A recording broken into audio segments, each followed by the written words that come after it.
자, 두 번째 썰 한번 가보도록 하겠습니다. 댓글 컨텐츠고 영상 제목 내년 최저시급 9,860원 책정 어떻게 생각하세요? 라는 영상에 달린 댓글입니다. 내년이 아니라 올해죠. 왜 내년이냐면 이게 작년 댓글이에요. 작년 이제 2023년 7월달 딱 이 시점에 최저임금 책정이 됐거든요. 보통 최저임금은 이제 그 이전에 발표가 되지 않습니까? 아마 올해도 한 두세 달 뒤면 뭐 최저임금 얼마 결정됐거나 말 나올 것 같은데, 아마 올해 최저임금, 그러니까 내년 최저임금 2025년 최저임금이 이제 책정이 되면 만원 넘기지 않을까 생각을 해요. 140원 차이밖에 안 나니까. 뭐 사실상 이제 만원 넘기다 봐야겠지. 근데 이 최저임금 올라가는 게 기분이 좋은 게 아니에요. 좋은 게 아니죠. 사실 최저임금이 근 한 7, 8년간 엄청나게 많이 올라갔어. 엄청나게. 2017년만 하더라도 제가 알기로는 2017년 최저임금이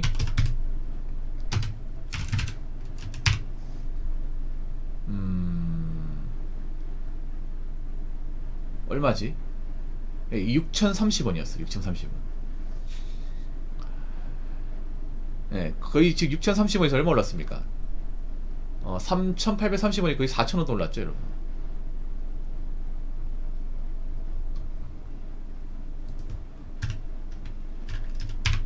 와, 격세지감이다, 격세지감.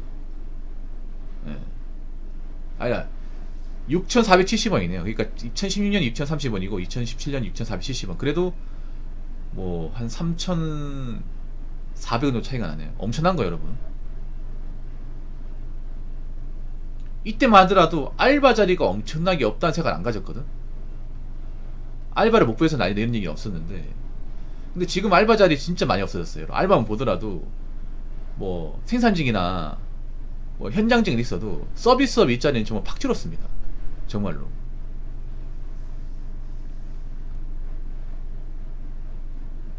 제가 어릴 때만 하더라도 알바를 구하는 게 너무 힘들다 이 정도는 아니었어요. 보통 저희 때만 하더라도, 제가 어릴 때만 하더라도 뭐 편의점은 솔직히 맘만 먹으면 다 구할 수 있었어요, 여러분. 편의점, 그리고 주유소, 그리고 PC방, 이거는 뭐 조금만 발품만 팔면 구할 수 있었는데 PC방도 많았거든 옛날에. 지금 PC방 얼마 없죠. 주유소도 많았다. 주유소도 지금 얼마 없어요, 여러분.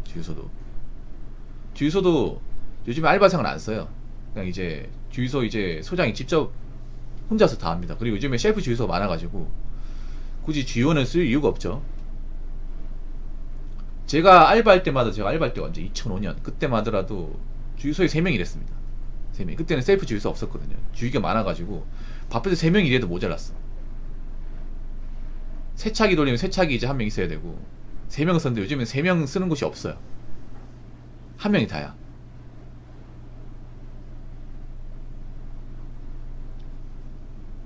그리고 뭐 김밥 천국이나 아니면 음식점 같은데 이제 알바 쓰는 것도 없어요. 그러다 보니까 뭐 요즘에 서비스업 알바 자리는 정말 줄었죠. 근데 앞으로 더 줄 것 같아. 앞으로 줄 수밖에 없어. 왜냐하면 뭐 임금이 올랐죠. 근데 임금이 올랐다고 매출까지 올라갑니까? 매출은 안 올라가죠. 왜냐, 사람들이 많이 사 먹어줘야 매출 올라가는 건데 안 사 먹잖아 이게. 여러분, 옛날만 하더라도 편의점이 몇 군데 없었거든요. 동네 하나밖에 전부 없었는데 요즘에는 편의점이 너무 많아. 내가 생각해도 너무 많아요. 그래서 그 생각이 들어. 저 중에 얼마나 살아남을 건지. 여러분, 프랜차이즈는요 저렇게 많이 찾아도 손해가 아니에요. 이득이야 오히려. 편의점은 프랜차이즈 입장에서 보면 많이 차리면 점주들은 손해겠지만 프랜차이즈를 차리는 이제 프랜차이즈 본사는요 무조건 이득이에요. 본사는 망하든 잘되든 아무 상관이 없어. 그냥 차리기만 해주면 그만이야. 대신에 이제 뒷감당은 점주들이 책임지는 거죠. 아마 제가 봤을 때는 지금 최근에 차린 것 중에 잘 되는 곳은 거의 없을 거예요. 거의 없을 겁니다. 원래 편의점이 여러분 있잖아요. 입점할 때 원래 골목은 들어가면 안 되거든요.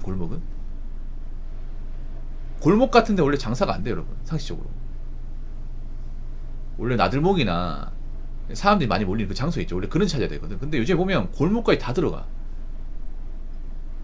왜 그러겠어요? 이제 더 이상 차릴 데가 없으니까 골목 들어가는 건데, 근데 저는 골목까지 들어갔던 것 자체가 이미 갈 때까지 갔다고 생각되거든요. 물론 편의점 찾는 분도 있는데, 편의점 여러분 아시겠지만 찾는 사람은 찾지 안 가는 사람은 안 가요. 안 가는 사람은. 그리고 편의점 가보면 여러분 아시겠지만 비싸요. 근데 비쌀 수밖에 없어요. 왜냐하면 편의점이 이제 냉장기, 온풍기 24시간 돌아가고 인건비까지 들어가다 보니까 그런 감당하려면 비싸게 팔 수밖에 없어. 커피 음료수 같은 거 특히 많이 비싸거든요. 커피 음료수 같은 거. 편의점 여기 절대 싸지 않습니다. 뭐 삼각김밥에 도시락 같은 것도 여러분 몇 개 지금 만원 나와요 이제. 원래 편의점이 좀 간편하게 때우려고 이제 가는 건데, 간편하게 때우기 이제 비용이 많이 들어. 사람들이 쉽게 사 먹지 못해요. 보통 이제 편의점 가는 분들은 이제 젊은 1인 가구 많은데, 요즘 1인 가구 중에 돈벌이가 되는 분들이 많이 없어. 1인 가구 사는 절대 다수는 가난합니다. 네, 남녀가 가난해. 특히 여자분들이 가난해요. 근데 편의점 가서 자주 사 먹으면 이제 유지가 안 돼. 이 젊은 사람들이 지금 돈이 없는 게 뭐냐 하면, 뭐 돈을 번다고 해도 예전처럼 직장을 쉽게 구할 수 있는 것도 아니고요. 거기다가 뭐 각종 세금이나 이제 월세 같은 것들이 올라갔잖아요. 앞으로 계속 올라갈 거야. 그러면 이제 계속 주거 비용에 대한 부담이 커져요. 그럼 맘 놓고 사 먹을 수가 없어. 아무리 뭐 배달 음식이나 이제 편의점 음식을 좋아했던 사람이라 하더라도. 그럼 어떻게 돼요? 잘 안 사 먹게 돼요. 잘 안 사 먹게 되면 어떻게 돼요? 편의점이나 이제 자영업자분들은 사기가 오는 거지. 그래서 직원들은 맘 놓고 고용할 수가 없어 이제. 그리고 어떻게 보면 AI가 들어올 수 있는 이제 비밀을 만드는 거죠. 왜냐하면 자영업자분들은 AI가 들어온 것을 절대적으로 환영합니다. 네. 오히려 사람 안 써서 스트레스 안 들고 인건비가 적게 들어서 더 낫다고 얘기합니다. 서빙기에 쓰는 분들도 만족도가 높아요. 사람 써버리면 알바생들 워낙에 까탈스러워서, 까탈스러운 알바생도 많잖아. 비위 맞추는 거 힘들고 스트레스 많이 받는데, 일하다 그만둬버리면, 빵꾸 내버리면 또 사람 구하기 힘들잖아요. 그런 것 때문에 짜증났는데, 이제 그런 이제 키오스크나 사람 대신에 서빙 로봇 써버리면 얘네들은 배신 안 때리잖아요. 맞죠? 배신 안 때리잖아. 그래서 스트레스가 없대. 그리고 장기적으로 쓰면 오히려 사람 쓰는 것보다 더 이득이 돼요. 그래서 4차 산업을 이용하는 이제 자영업자분들은 오히려 4차 산업이 더 발달했지,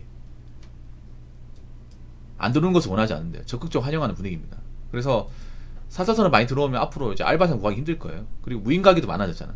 무인 카페, 무인 독서실, 무인 문방구, 무인 아이스크림 가게, 여러분 길 가다 한 번씩 봤을 거예요. 무인 라면집도 있고.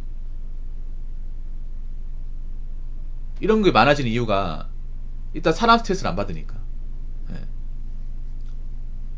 알바생들 중에 좀 빌런들 많잖아요. 근데 뭐 무인 가게로 하면 물론 혼자서 이제 관리해야 되는 게 좀 부담이긴 하지만, 그래도 누가 사람 써가지고 펑크 내는 것을 또 없앨 수 있잖아요. 그런 가능성이 없다 보니까.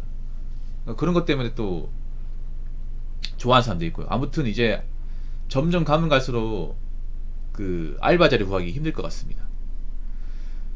자, 댓글 한번 읽어보도록 하겠습니다. 최저임금 인상이 되면 일자리는 더 줄어들 겁니다.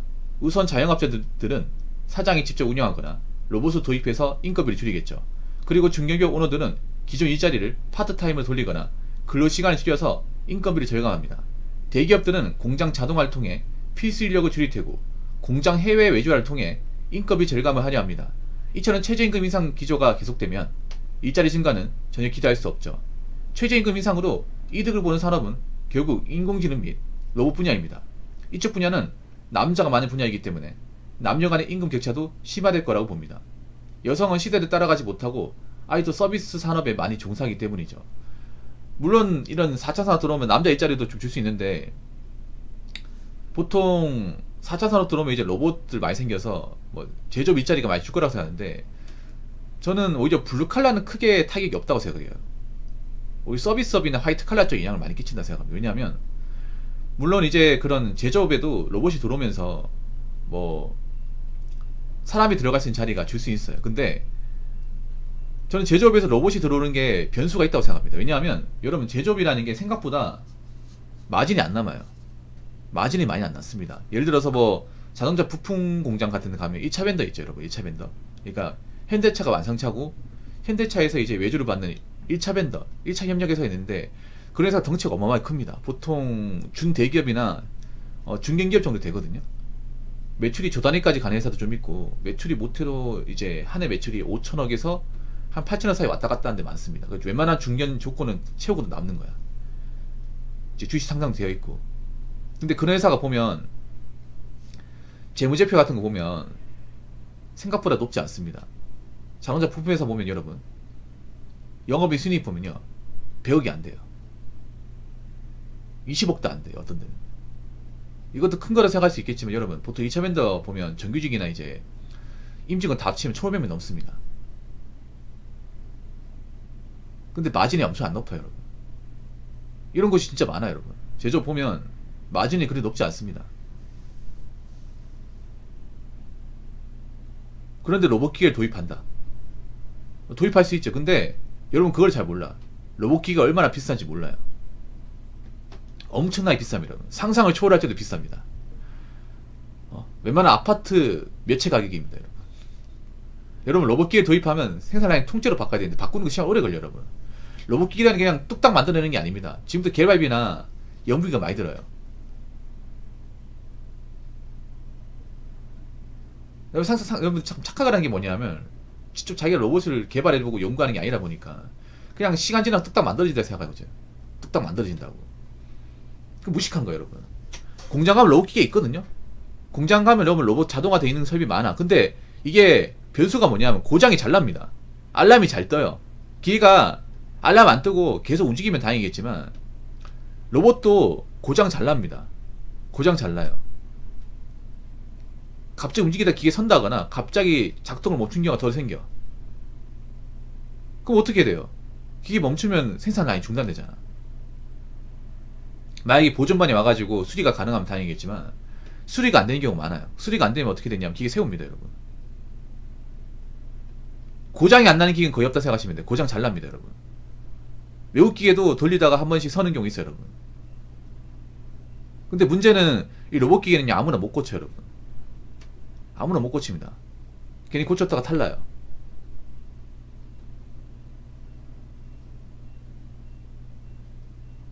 그리고 로봇을 돌린다고 해서 무조건 이윤이 많이 나는 게 아닙니다, 여러분.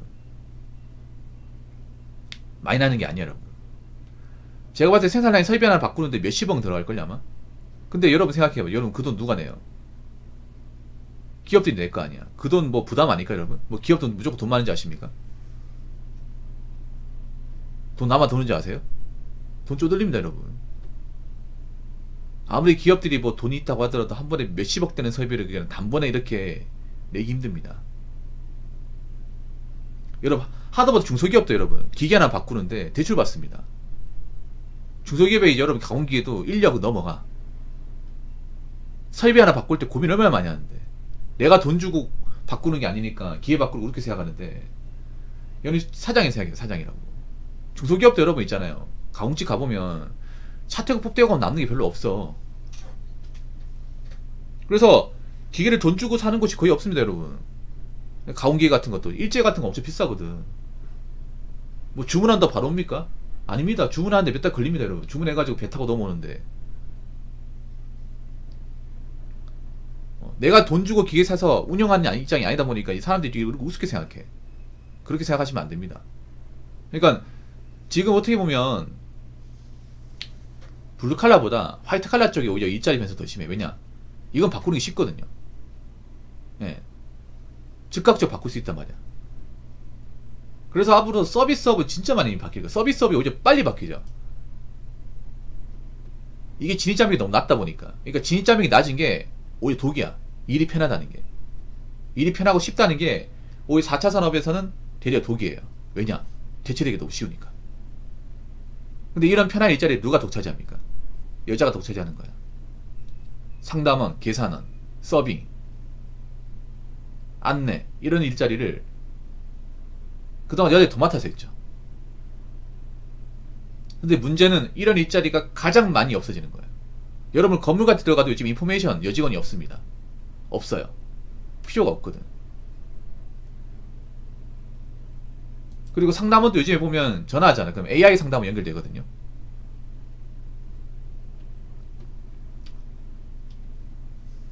그래서 요즘에 뭐 상담원 인원수 많이 줄인다고 하잖아. 상담원 여러 아시겠죠? 요초죠, 요초. 그래서 상담원은 앞으로 많이 못 살아남을 거예요, 장담하는데. GPT가 조금 더 개발되고 하면 좀 더 힘들지 않을까 생각합니다.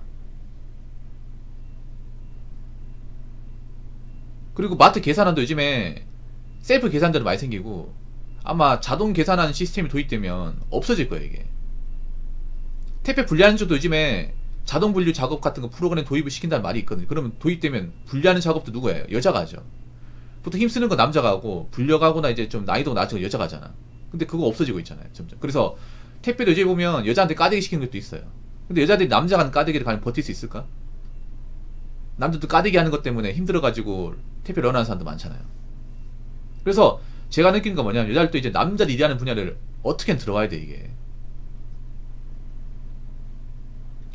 들어와야 된다니까요. 안 그러면 못 살아남아, 이제. 이제 그런 세상이 도래하고 있다고요. 근데 과연 적응할 수 있을까 생각이 듭니다. 여자분들이 과연. 그동안 좀 멘탈도 약하고 좀 소극적인 분들이 많은데 과연 이런 시대를 과연 본인들이 타파할 수 있을까 걱정이 돼요. 가뜩이나 좀 약하게 길어지고 좀 수동적이고 의존적인 사람들이 많은데 이런 거 보면 좀 안타까워요. 근데 어쩔 수가 없습니다. 세상이 이렇게 변해가는 건 본인이 적응할 수밖에 없어요. 앞으로 적응하지 못한 사람은 이제 못 살아남는 겁니다. 못 살아남는 거예요. 본인이 적응할 수밖에 없습니다. 강해지는 수밖에 없어요. 여자도 이제 앞으로 강해지고 극복을 해야 될 겁니다. 무슨 말인지 아시겠죠? 자, 이상으로 두 번째 썰 마치도록 하겠습니다.